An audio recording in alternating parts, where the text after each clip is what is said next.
はい、どうも、カパ園長です。じゃあ、この動画ではね、韓国の大好きなこのランキングみたいな話ですかね。日本側はこういうのも本当興味ないんだけど、どういうわけかこういうね、この手のなんか、この欧州発信っていうのかな。なんか住みやすいとか、なんか興味があるとか、行ってみたいとか、なんかそういうどうでもいいランキングあるじゃないですか。そんなもん気にしてる日本国民って、まあ基本いないですよね。あ、そうなんだ、みたいな。逆にここ何年かだと、いや、あんまりなんか上の方になんかこのランキングされると、ね、ありがたくないなんか、外来種にこのなんかターゲットにされてなんか逆に迷惑なんだけど、やめてもらいてえんだけどなって、県外に適当にほかっといてくれた方が全然いいんだけどっていう、そんな捉え方なんですよね、僕だったら。で、しかも今回はね、1位になっちゃってるんですよ。まあ、めんどくせえ。しかもなんだこのランキングはって。国家ブランド2023。何国家ブランドはなんとなくかっこよさげみたいな、その程度のランキングですか。いらねえ。マジいらねえ。でもこれ世界で1位なんだって日本が。いいよ、そんなの。で、それを見て、ね、韓国あたりでわちゃわちゃやってんですよ。知らんがな、そんなの。ちなみにこれね、日本が1位で、韓国は何位だったと思います？で5秒ぐらい待ちましょうか。ドゥグドゥグドゥグドゥグドゥグドゥグドゥプー24位だって。ちなみに中国は31位だって。だからもういよいよ何国家ブランドって意味がわかんないんだけどな。一応これ画像載せておきますけど、ちょっと見づらいと思うんでね。じゃあ1位が日本でした。2位がドイツ。3位カナダ。4位が英国、イギリスね。5位がイタリア、6位がアメリカ。7位にスイス、8位がフランス、9位がオーストラリア、10位がスウェーデンだって。みたいな。なんかそんな感想ですよね。ちなみにこれ前回はね、日本2位だったんですよね。1位がドイツ、で2位が日本。そうそう、そんな感じだったんですよ。違うな。去年は日本3位かな。1位が、1位ドイツじゃないな。1位ドイツ、2位カナダ、去年の話ね。で、その次かな、日本が。ブランドって言われてもなんか、あれかな、世界中ね、子供から大人まで誰でも知っているなんか、日本ブランド、あるいはこのドイツブランド、カナダブランドみたいな、そのブランド、そういうなんか合計みたいな、いまいちなんかこの何を基準に何をこの集計、数値化してさ、ね、なんかかき集めてなんか、1、2ってやってるのかっていうのはよくわかんねえんだよな、この手のランキングってね。しかもそうさ、アメリカ語だしよ。これは翻訳できないのかな。翻訳、日本語ないのかな。日本語あった。日本語にしてみると意味わかるかな、これ。ウソップーとか出てきてるけど、何これ。全然意味わかんねえや。ダメだ。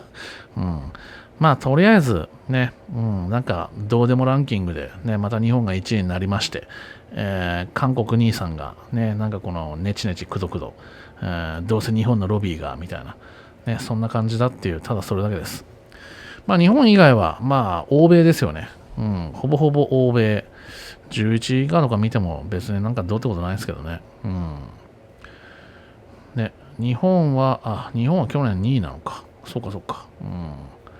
どうでもいいんだよな。ねえ。アメリカが6位ですよと。日本がすごいってよりも他の国がひどすぎるとかそういう見方もできるんじゃないの。G7 構成国でベスト10独占みたいな、そんな感じかな。なんだろうな。アメリカが6位、ね、北欧が低かったりで、いつものなんか北欧バッショイみたいな、なんかどうでもいいランキングと比べれば、多少マシなのかもしれないですけども、カナダが高いって何が高いのかな。お手頃食品とかジェネリック医薬品以外でなんかカナダのメープルシロップぐらいしか思いつかないですけどね。英語でなんかね、なんとかだ、なんか世界に誇れる日本のブランド、多分そういう解釈で合ってると思うんですけど、国家ブランドっていうのがなんかな、メイドインホニャララで受ける印象的な、やっぱりもやっとしたもんですよね。日本が1位、日本が1位じゃなくていいと思うけど、この手の。ちなみにトップ10、ね、アジアで入ってるの、これランキングされたら日本だけなんですよね。いやいやいや、そういうのいいんですよ。どうでも。ほんとどうでもいいよ。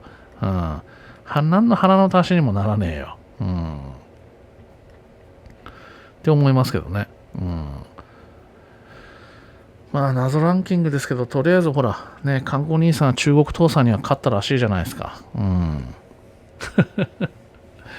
ね、兄より優れた弟はいない。ね、真顔で言う人が、ね、間違ってなんか親父に勝っちゃうなんて許されないから、しばかれたりするのかな。まあ一応なんかこの Google 翻訳的な、なんとなくこのね、無理やり日本語に直して読み取ってみるとね、このランキング屋のこの創設者、サイモン・アンホルトさんっていう人らしいんですけども、国家の国際的なイメージは、貿易、観光、投資、人材を引きつける能力に大きな影響を与えるだけでなく、世界と、私たちの、集合的な未来を形作る地政学的な定流の兆候でもあるため重要ですって言ってるらしくて、日本が今、地球上で最も称賛される国であり、ドイツとアメリカを除けば初めてこの地位についたという事実は、ソフトパワーの世界的なバランスが私たちの目の前で変化していることを裏付けていますっていうことらしいんですよ。要は投資しても損はないぞって思わせる国、そういうイメージでいいのかな、1行2行でまとめると。だからまあブランド物だったらほらね、なんていうの、例えばビトンとかさ、グッチとか、まあ、その名前がついてるっつうだけで、実際に大したことなさそう、疑うよりも、ああ、そうか、ビトンなんだ。じゃあまあこの値段、あ、そんなもんだよねっていう、そういう、だからやっぱりイメージだよね。国家としてのイメージ。だからやっぱりなんかもやっとしてるよね。まあ、特に欧米ではほら、何年もこのなんか日本の何かがブームだったりっていうのがこう多少この浮き沈み変化はあってもなんかそれずっと続いてるじゃないですか。ぶっちゃけなんかね、この国際ブランドなんてはっきり言ってどうでもいいよね。日本は日本のままであり続けた方が、むしろなんかそういう方向でとんがってくれた方がさ、いいんだけどね。でもなんか日本内部でね、この日本が日本たらしめるじゃないけど、日本らしさっていうのをさ、なんだかんだ権利だ、自由だ、なんやかんやグローバルだとか言って、この壊しにかかるやつが日本国内に言いやがるから邪魔だよね。はっきり言って。あとは、まあ、韓国兄さん的には、日本の足を引っ張ることを考えるよりは、自国のこの韓国ブランドとやらを高めるために努力した方がいいと思いますけどね。日本ガン見してる暇があったらさ、なんかやることやった方がいいと思うよ。さて、じゃあ続き後半サロンの方ではね、今度韓国兄さんこれをこじらせてさらにね、生まれ変わりたい国ランキングとかやり始めちゃうんですよ。いや、勘弁してくださいよ、もうそんな。もう十分すぎるほど、うんざりしてるんですから。生まれ変わるいや、ローマ法皇さんに何て言われてましたっけ？そっち先ですよ、本当に。いやー、こういうの嫌だなー。まあ、あとはなんかこのね、このコンビニの韓国フェアあたりをこのつついて茶化して終わりにしましょうかね。今回は以上です。